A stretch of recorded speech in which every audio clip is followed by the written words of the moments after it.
dengan terjadinya maraknya kebakaran hutan dan lahan di Kabupaten Aceh Barat, kemudian juga di Nagan Raya, di Abdia, di Belen Meriah. Kami mengimbau kepada seluruh masyarakat agar melaporkan kepada aparat yang berwajib atau kepada instansi-instansi pemerintah seperti BPBD kepada kalau ada pihak-pihak yang melakukan pembakaran hutan dan lahan untuk memanfaatkan musim kemarau ini untuk membuka lahan-lahan mereka.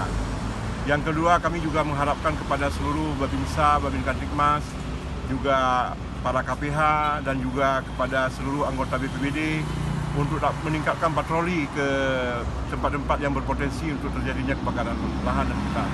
Dan juga kepada seluruh aparat desa, juga kami harapkan untuk melakukan pemantauan terhadap para pemilik lahan yang ingin memanfaatkan musim kemarau ini untuk melakukan pembakaran terhadap untuk membuka kebun-kebun.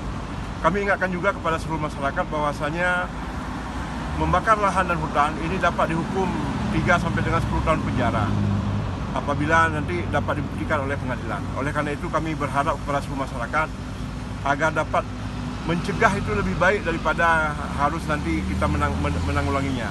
Karena kalau sudah besar itu hanya dapat ditanggulangi oleh datangnya hujan.